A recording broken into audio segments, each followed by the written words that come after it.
Assalamualaikum warahmatullahi wabarakatuh. Perkenalkan, kami dari kelompok 6 yang beranggotakan saya sendiri Hasisah, ada Aulia Eka, ada Rohayani, ada Dian Safitri, dan ada Salwa Syarif.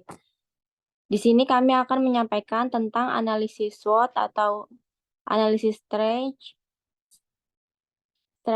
weakness, opportunities, and threat atau SWOT atas aspek akuntansi pada unit analisis Yayasan Ruang Pendidikan Indonesia. Selanjutnya saya akan menyampaikan tentang sejarah dan profil organisasi YARPI. YARPI ini adalah gerakan sosio-edukasi yang menitik beratkan pendidikan sebagai pilar utama dalam gerakan sosialnya. Didirikan pada tanggal 26 November 2019, YARPI ini ada di Kota Bambu Raya, nomor 14, RT 2 RW 6, Kelurahan Kota Bambu Selatan, Kecamatan Palmerah, Jakarta Barat.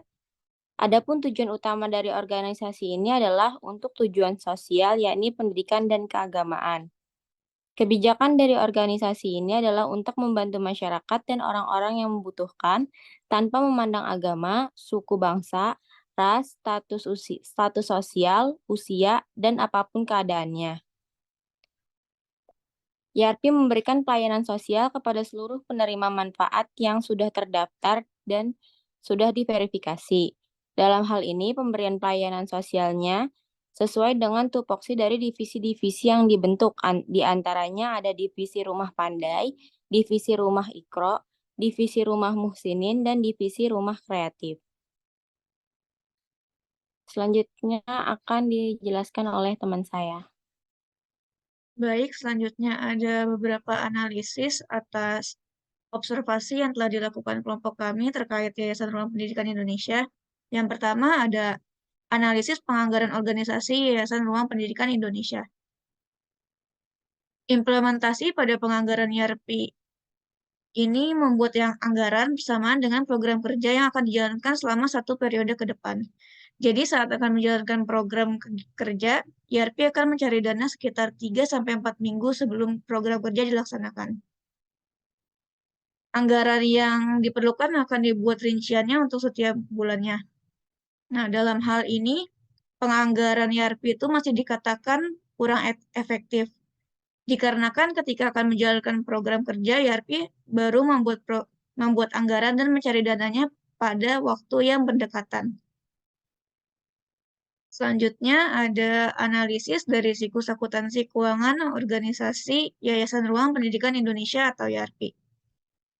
Dari konsep akuntansi keuangan yang telah diuraikan, maka yang pertama itu ada YARPI pada siklus akuntansinya itu hanya ada pencatatan singkat atau berbasis kas, yang mana pencatatan transaksi pada saat penerimaan dan pengeluaran kas diakui saat terjadinya transaksi. Yang kedua itu ada penyusunan laporan keuangannya masih bersifat sederhana, yaitu mencatat penerimaan dan pengeluarannya dalam buku jurnal. Baik, selanjutnya ada uraian dan analisis pengukuran kinerja keuangan dan hasil pengukuran kinerja organisasi YARPI. Dari konsep kinerja keuangan yang telah diuraikan sebelumnya, berikut merupakan hasil dari observasi pada Yayasan Ruang Pendidikan Indonesia.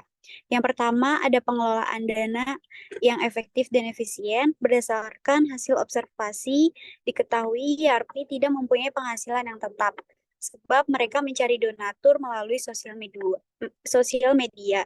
Lalu yang kedua, ada pendanaan yang berkelanjutan. Tidak ada kegiatan ekonomi yang menghasilkan laba untuk yayasan. YARPI hanya menerima dalam bentuk donasi. Selanjutnya yang ketiga, ada rasio keuangan solvability. Rasio keuangan yang sehat. YARPI tidak memperhitungkan rasio keuangan seperti rasio likuiditas, rasio solvabilitas, dan rasio profitabilitas.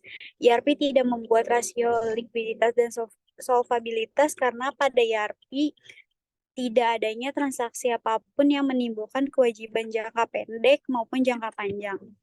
Dan YARPI tidak membuat perhitungan rasio profitabilitas karena tidak berfokus untuk mencari laba, melainkan berfokus untuk pelayanan. Lalu yang keempat ada transparansi dan akuntabilitas. Dalam hal ini, YARPI masih belum membuat laporan sesuai dengan standar akuntansi yang berlaku, sehingga masih belum bisa menggambarkan laporan keuangan yang transparan untuk para donatur. Dan yang kelima, ada efektivitas program. Jika dibuat dalam skala persentase, efektivitas program yang dilaksanakan oleh YARPI mencapai target sebesar 70% efektif dan berjalan sesuai dengan yang direncanakan dalam program kerja. Walaupun masih banyak kekurangan, tetapi tidak menjadi hambatan untuk menjalankan program tersebut. Selanjutnya ada uraian dan analisis aspek akuntansi, manajemen, dan laporan pengendalian manajemen organisasi YARPI. Dari konsep akuntansi manajemen dan laporan pengendalian yang telah diuraikan sebelumnya, berikut ini adalah hasil observasi pada Yayasan Ruang Pendidikan Indonesia. Yang pertama, YARPI menyediakan sarana dan prasarana sebagian besar mengumpulkan pendanaannya melalui sumbangan masyarakat. Lalu yang kedua, untuk pengendalian manajemen yang dilakukan oleh Yayasan Ruang Pendidikan Indonesia demi mencapai tujuan dan sasarannya, yakni dengan terus melakukan inovasi dalam hal pembelajaran dengan mengajak anak-anak asuh YARPI untuk belajar di luar dari lingkungan yayasan dan pembaruan pada tiap situasi. Selanjutnya akan dibacakan oleh teman saya. Baik, selanjutnya itu ada uraian dan analisis evaluasi program organisasi di YARPI. YARPI ini mengadakan 3 evaluasi untuk meningkatkan kinerja organisasinya. Evaluasi tersebut ada evaluasi kegiatan pembelajaran, evaluasi program, dan evaluasi sistem. Dalam evaluasi pembelajaran itu, YARPI mengadakan evaluasi pada minggu keempat setiap bulan. Dan kegiatan tersebut ini diadakan setiap pada hari Jumat atau hari Sabtu. Dalam evaluasi tersebut, semua relawan pengajar akan menyebutkan kendala apa saja yang dialami selama mengajar dalam 1 bulan terakhir, dan jika ada kendala, maka akan mencari solusi bersama-sama. Selanjutnya itu ada evaluasi program kerja. Evaluasi program kerja ini dilakukan seminggu setelah program dilaksanakan. Evaluasi tersebut itu meliputi laporan keuangan kegiatan yang mana dalam hal membandingkan antara anggaran dan operasionalnya. Lalu selanjutnya itu ada evaluasi sistem. Sistem dalam yayasan ini dilakukan setiap 6 bulan sekali, dan pada evaluasi sistem tersebut seluruh pengurus yayasan akan diwajibkan untuk hadir. Dalam evaluasi sistem juga dilakukan evaluasi terkait kepengurusan seperti sekretaris, bendahara, dan relawan pengajarnya. Next.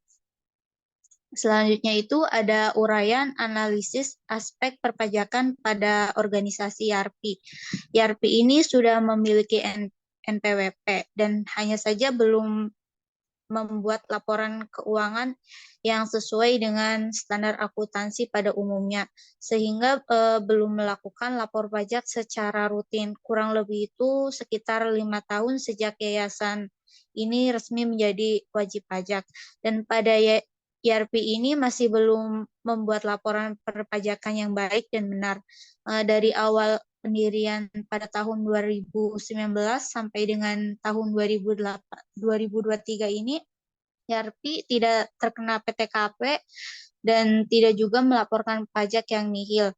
Hal tersebut menjadi permasalahan karena minimnya pengetahuan tentang perpajakan pada SDM yang saat ini mengelola Yayasan Ruang Pendidikan Indonesia. Selanjutnya akan dijelaskan oleh teman saya.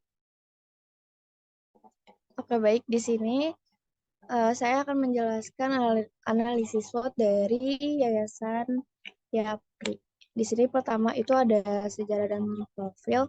Untuk Yayasan Ruang Pendidikan Indonesia atau YAPRI adalah gerakan sosial edukasi, sebuah gerakan yang menitikberatkan pendidikan sebagai pilar utama. Terus YAPRI juga memberikan pelayanan sosial kepada seluruh penerima manfaat yang sudah terdaftar dan sudah terverifikasi. Selanjutnya di sini kita masuk langsung ke SWOT-nya. Yang pertama itu ada strength. Yang pertama itu strength itu yang pertama lokasi Yayasan Ruang Pendidikan Indonesia atau YAPRI ini cukup strategis dikarenakan dekat dengan ibu kota. Yang kedua itu YAPRI menunjukkan komitmen yang kuat dalam memberikan kesempatan pendidikan dan juga dukungan terhadap penerimanya. Yang selanjutnya ada opportunity. Untuk opportunity, perencanaan anggaran yang komprehensif agar YAPRI dapat meningkatkan efektivitas efektivitas penganggaran, siklus akuntansi keuangan, juga sumber pendanaan yang tetap dengan melakukan perencanaan yang komprehensif untuk tahun mendatang dan terus mencari dana untuk memenuhi kebutuhan program. Terus selanjutnya itu ada weakness. Di sini weakness penyusunan laporan keuangan yang masih bersifat sederhana juga kurang efisien karena pendanaannya tidak dalam bentuk tetap, tetapi berkelanjutan, juga kurangnya transparansi dan juga keterbatasan sumber daya. Selanjutnya itu ada traits.